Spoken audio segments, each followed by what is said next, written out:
cada periodo, donde ya hace 6 años que en diferentes ediciones venimos invitando a economistas, y hoy Diego Añaño, que no es, digo, a veces te presento como economista, pero en realidad me dijiste, y los chicos ahí han puesto muy bien como corresponde, sos profe en la universidad, en la carrera de Ciencias Políticas, Sí. ¿de cuál de las materias? Yo soy docente en 2 materias que tratan sobre cuestiones económicas, una teoría económica, que es una macro y una micro teóricas, y en una materia que se llama política económica, que trata acerca de los diversos instrumentos de los que se vale la economía para llevar aplicada a la adelante la política. política económica. Exacto. Obviamente, donde estudiamos básicamente todos los programas económicos de la Argentina.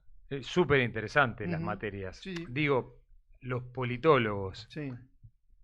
entiendo que saben la importancia que tiene la economía en el desarrollo, ¿no?, de un país, pero ¿se interesan en estas materias?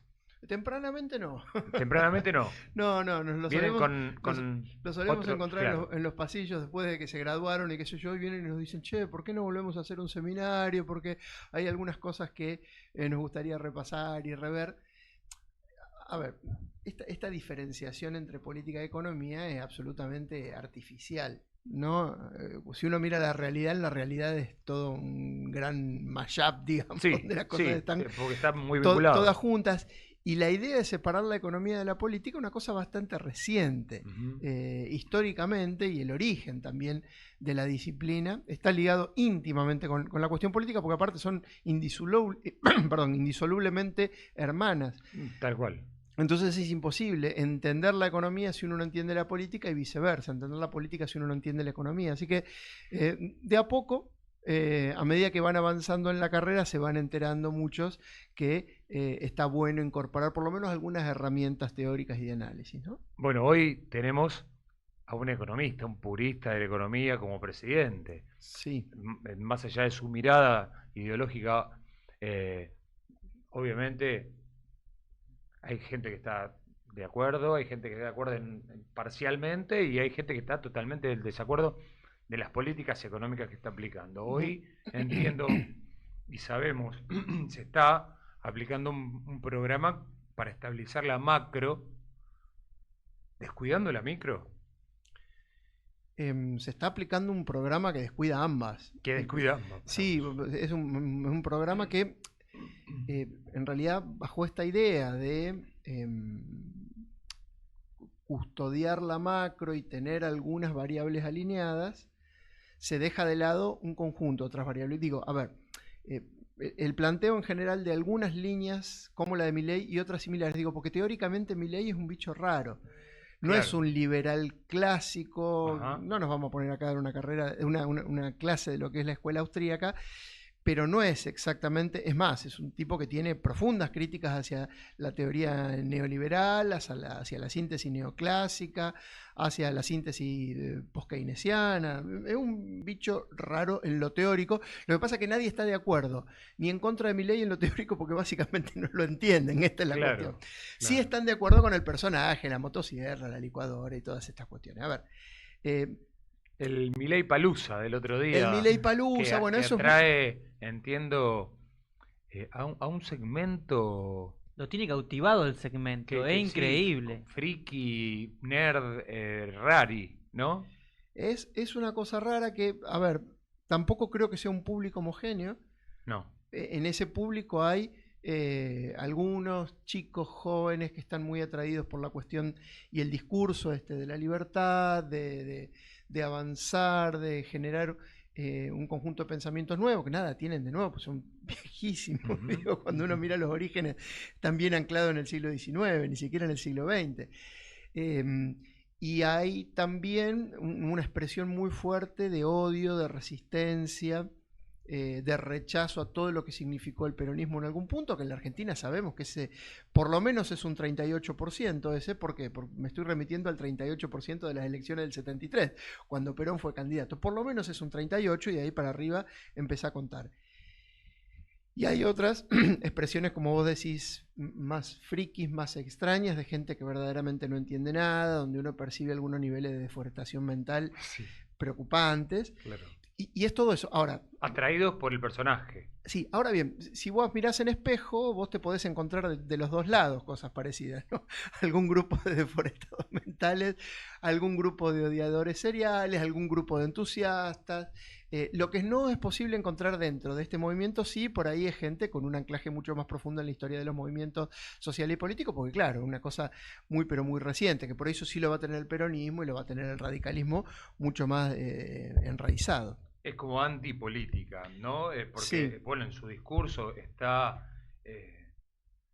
que el ajuste lo pague la casta, pero en definitiva, ¿quién está pagando este ajuste? No, no, sin duda que lo está pagando la gente, no hay ninguna duda, pero aparte lo dice él. Lo que pasa es que como él confunde y la gente no entiende, piensa que está hablando de cosas distintas, pero cuando hablas de motosierra y de licuadora, le está diciendo a la gente que lo pagan ellos, no los políticos, ni los empresarios tampoco, lo está pagando literalmente la gente. Digo, hace un rato vos me planteabas esta idea si se está tutelando la macro.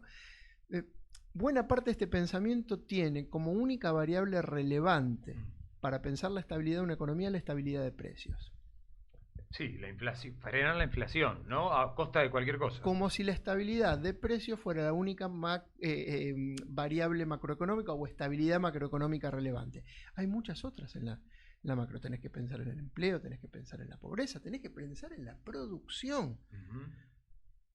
Y ahí yo creo que es donde se está haciendo agua, precisamente donde se está descuidando, porque yo salgo a festejar, salgo a abrir champán, canto, armo un show, festejo frente a la gente, que estoy bajando la inflación y digo, cuidado, la inflación en el último mes dio 8,8, con suerte la que viene va a estar cerca del 5, seguimos niveles estratosféricos de inflación.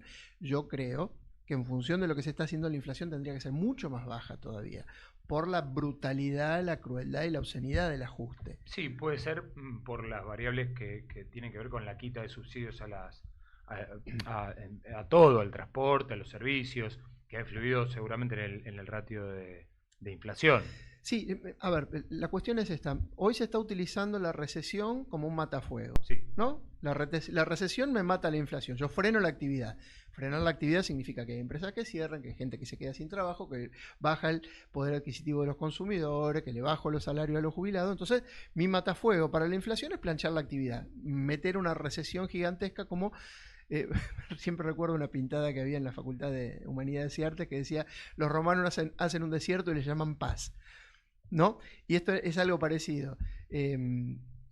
Y utilizando ese matafuego, rápidamente se fueron bajando los índices inflacionarios. Mi pregunta es, ¿hasta cuándo ese matafuego sirve? Porque si vos llegás a un punto en el cual vos no podés seguir profundizando y manteniendo de manera constante y sostenible, y además consistente, el ajuste y la inflación se te clava en un 4 o 5, vos seguís en números que son muy preocupantes, porque aparte de que vos estás con una inflación altísima a nivel anual proyectado, además tenés una recesión pavorosa. Y digo, ahí lo que sí aparece es aquella regla de la política que funde a la política de la economía que dice que en algún momento las variables macro hacen un shutdown, desaparece la economía y lo que emerge es la política. Eso es Misiones. ¿Está? Misiones nos dice que la mecha es larga, pero que no es eterna. Bien, pensemos que eso en algún momento puede empezar a aparecer en otros lugares, precisamente porque ya no importa cuál es el número de la inflación, ya no importa que vos digas que te sentaste a hablar con Cristalina Georgieva, ya no importa que vos te sentés con Joe Biden, lo importante es que yo mañana no como. Y esos niveles de violencia económica generan en un punto la aparición de la resistencia y, repito, emerge la política, y cuando digo emerge en la política como conflicto social, ¿no? Sí, sí. No como discusión ni como debate. Claro, claro.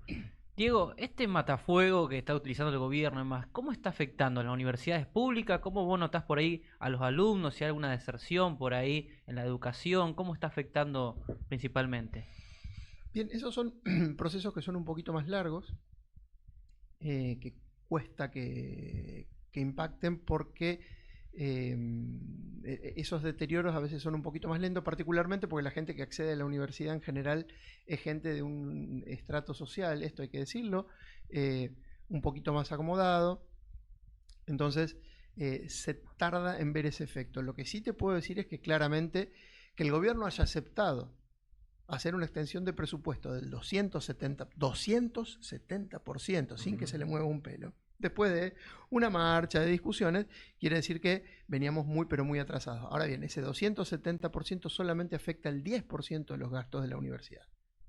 Gastos operativos, gastos de todos los días. Todavía falta discutir salarios, y nuestros salarios sí que entraron en la licuadora. Para explicarle a la gente, la licuadora es eso que hace que tu salario aumente tan lentamente que va mucho más lento que la inflación y va perdiendo poder adquisitivo. Exacto. No es que no aumente, aumenta de a choclitos, poquito, todos los meses, pero pierde por goleada contra la inflación. Eso es parte de la licuadora, eso ha sucedido con nuestros salarios, con los salarios del sector público en general y particularmente con las jubilaciones, claro. Sí, las jubilaciones es tremendo el ajuste que han tenido y la pérdida de poder adquisitivo frente bueno, digo, la inflación que se vino dando desde la devaluación de diciembre y durante los primeros meses del año. Llegamos ahora a un 8,8, que era un nivel que teníamos el año pasado y que nos asustaba, y hoy lo aplaudimos, ¿o no? Todavía estamos arriba de abril del año pasado. Digo, para tener en cuenta también... Claro, porque uno pierde, sabiendo que tuvimos 20 y pico % de inflación en un mes, de llegar a un 8 nos parece que está bajando, pero si lo comparamos interanualmente, entiendo, digo, estábamos mal, convengamos, pero ahora estuvimos peor porque esta recesión que entiendo fue buscada para bajar la inflación provocada por la devaluación, por el paso lamentablemente de a precios de la devaluación, del oficial, y hoy esta semana del blue también se ve un corrimiento de un 20 y pico % que entiendo por la recesión no pasa como pasaba antes totalmente directa a precios, por la necesidad de ventas, que la caída del consumo hace que mucho bueno, hoy vos me mencionabas que el ajuste obviamente lo están pagando los asalariados, el trabajador, se quiere decir las jubilaciones, los planes sociales, ese ajuste que lamentablemente paga la clase trabajadora, también lo sufren los comercios, las pequeñas y medianas industrias, porque la caída de la demanda, obviamente, y vos decías, no lo está pagando la empresa a lo mejor, la multinacional o la gran empresa, puede ser que se vea en algún punto afectada en menor medida por la caída del consumo, de la actividad económica, pero hoy está sufriendo tanto el trabajador como el empresario pyme, que obviamente, y entiendo, no está queriendo, porque no hay un gran número de desempleo, despedir, más allá de la coyuntura, porque tampoco es fácil despedir, pero está queriendo sostener de alguna manera como puede el empleo, porque también, obviamente, se ha caído muchísimo lo que cuesta sostener la masa salarial, que aparte del sueldo tiene una gran presión impositiva, ¿no es cierto? Sí, claramente, y además yo te agrego, y también afecta de una manera muy, pero muy significativa los ingresos del Estado, por dos mecanismos. El primer mecanismo es que la recesión hace que se dejen de pagar los impuestos. Sí. Entonces los ingresos al Estado son menores y se ven resentidos, pero también se ven resentidos por un efecto que los economistas llaman el efecto Libera-Tanzi, que al existir un alto nivel de inflación, desde el momento en el que vos emitís una obligación de pago y esa obligación se paga, hay una transición temporal, y en esa transición temporal se pierde el valor de compra de ese dinero. Entonces el Estado, vía efecto Libera-Tanzi, vía caída de la recaudación por caída de la actividad, también tiene sus cuentas resentidas. ¿Por qué esto es tan relevante? Porque el Estado va a tener que hacer muchas cosas más de las que está haciendo para sostener por lo menos el equilibrio fiscal. Claro. Porque pierde todo el tiempo ingresos. Claro.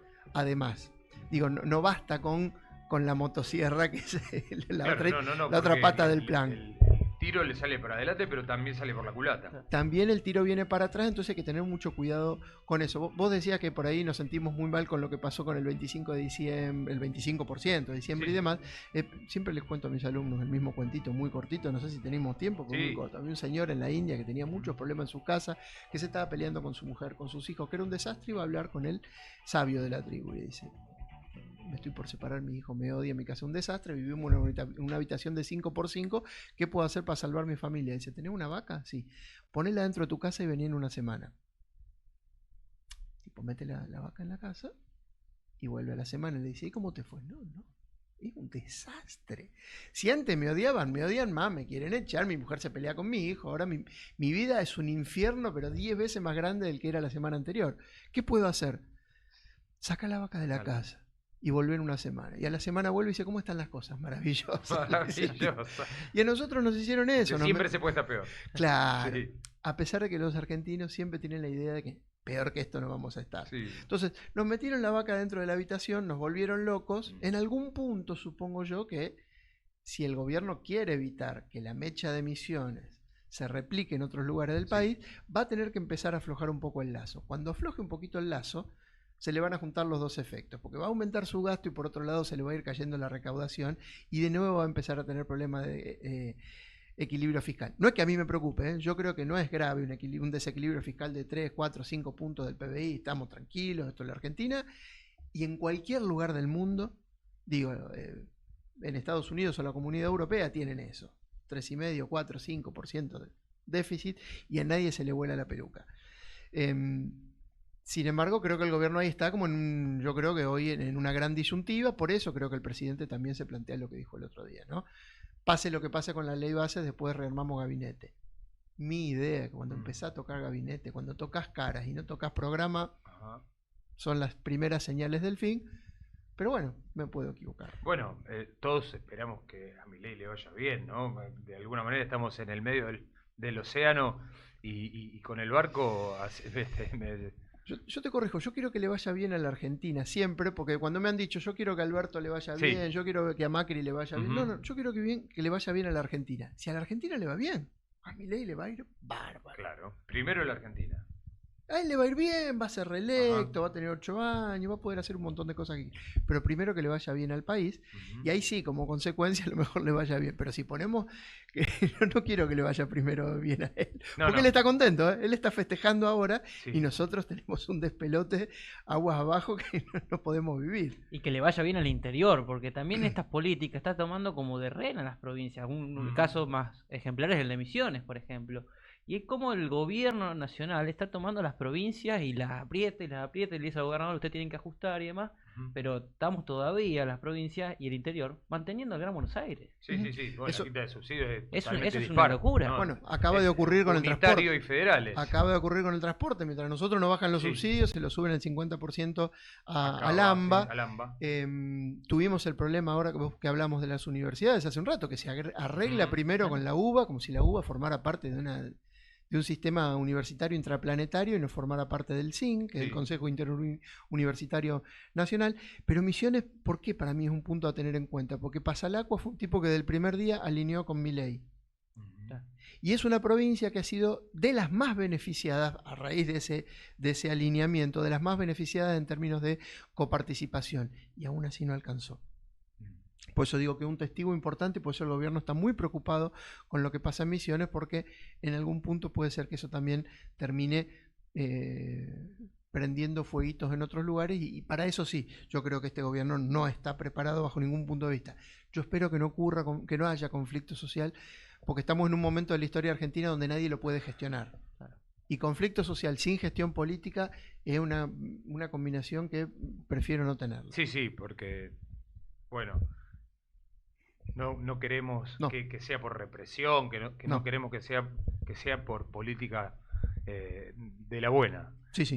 Y decime por qué sube el blue, por la baja de la tasa, por la presión del campo, por la emisión monetaria. ¿Por qué esta semana se movió tanto el dólar paralelo? Digo, y esto lo digo en cualquier gobierno. Bien, el blue es un mercado chiquitito así. Son 3 millones, 5 millones de dólares. Obviamente está en el espíritu liberal no intervenirlo. Claro, pero este gobierno es un gobierno que tiene un espíritu liberal, pero cuando se le pica los precios de las prepagas, le pide a las prepagas que bajen. Ahora le está pidiendo a los bancos que suban las tasas de los plazos fijos para oficiar de atractor de los pesos libres que andan dando vuelta, que se están yendo al blue. Entonces, la tarifa del gas también. Sí. Digo, no es un mercado relevante. Si hay algunas señales porque alguien está queriendo decir algo. Desde el sector agropecuario le están reclamando al gobierno, lo ha hecho Gustavo Idígora, que es el presidente de la Cámara de Aceiteros, de la Cámara de Comercio Exterior y de Exportadores de Granos de la Argentina, que están esperando o una devaluación, una baja de los derechos de exportación, de las retenciones, y tenemos un tipo de cambio que está claramente atrasado, porque venimos con un crawling peg del 2%. Crawling peg es un mecanismo de devaluaciones programadas y que es la tablita, como la tablita de Martínez Dios, digo, para que nos hagamos una idea.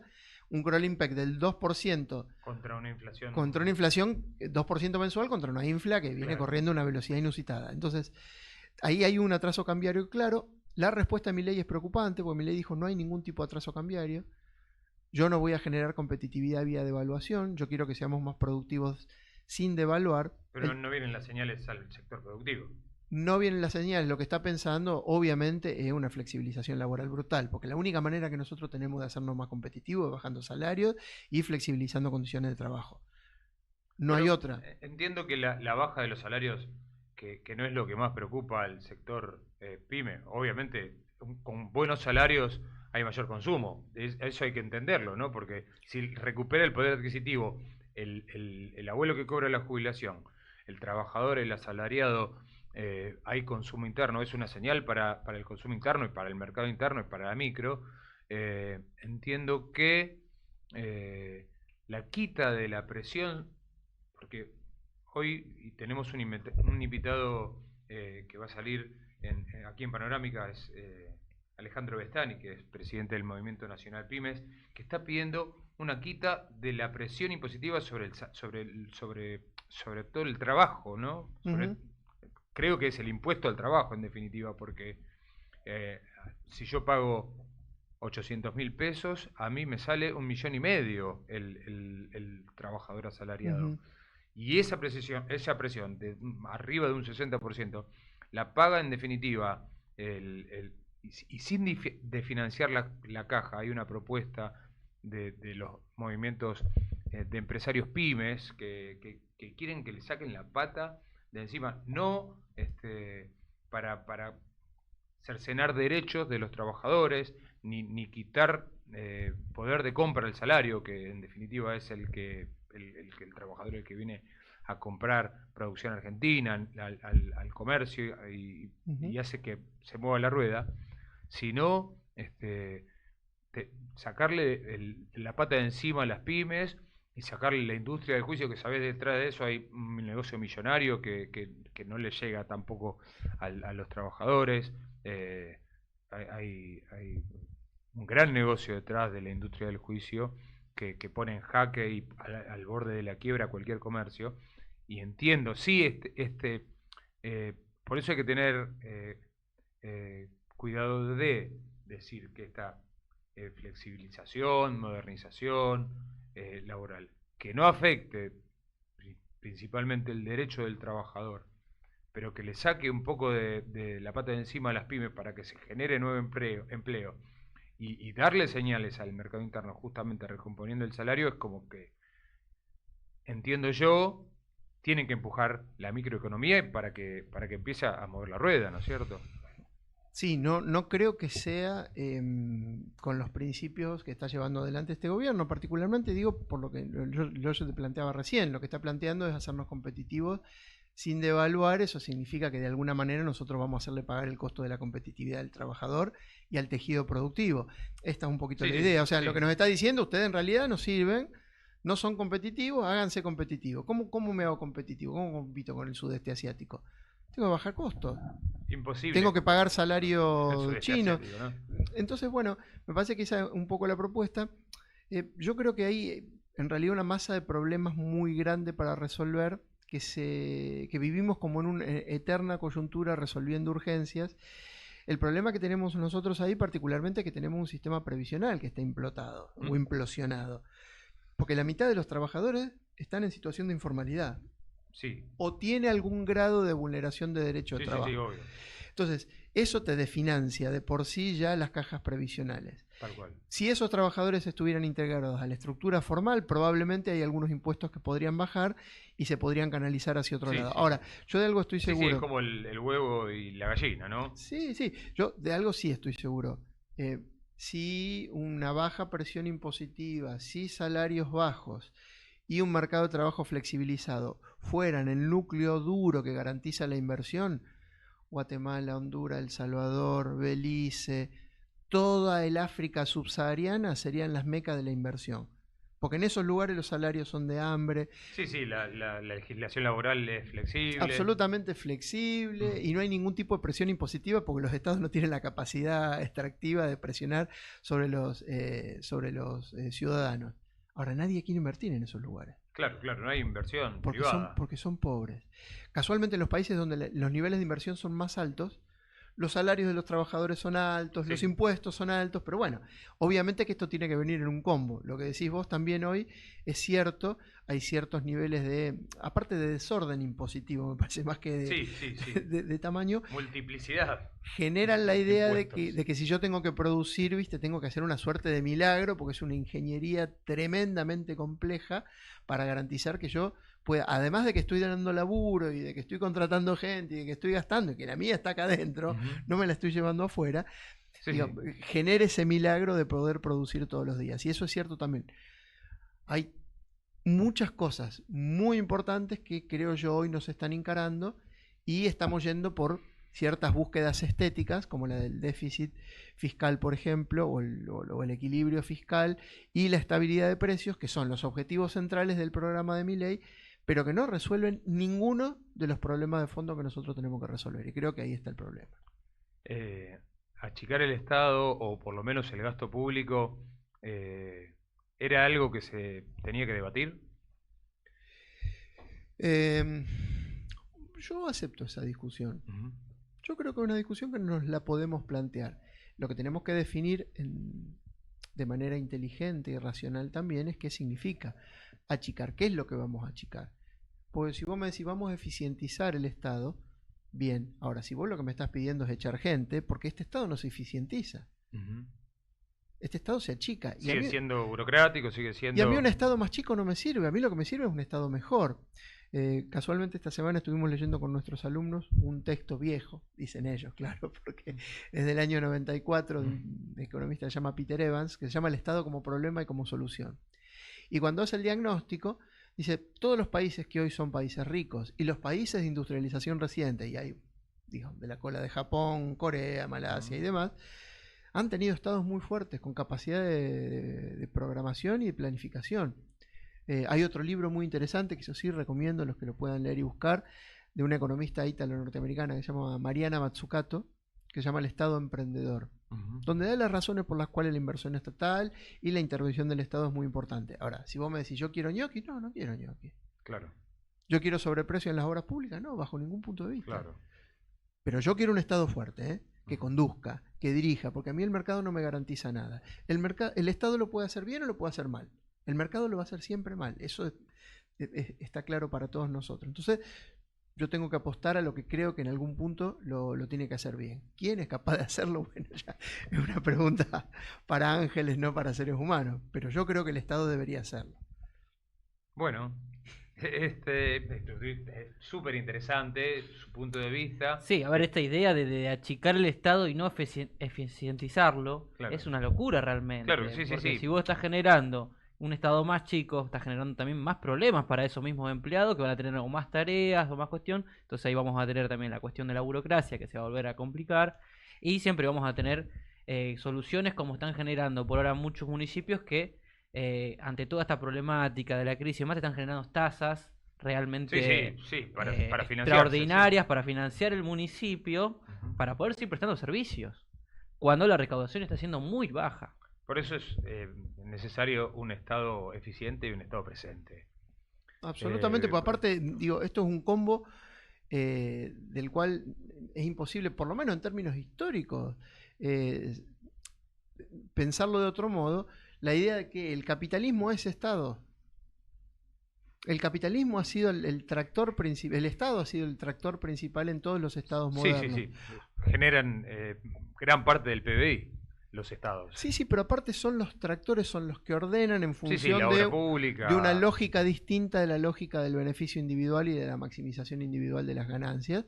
Entonces, yo creo que esto es importante tenerlo en cuenta. Por eso creo que, si bien es cierto que estas propuestas, como las de Milei, suenan muy bien, y digo, tienen algún grado de verdad, porque algunas de las cosas que dice tienen algún anclaje en la realidad, Ujú.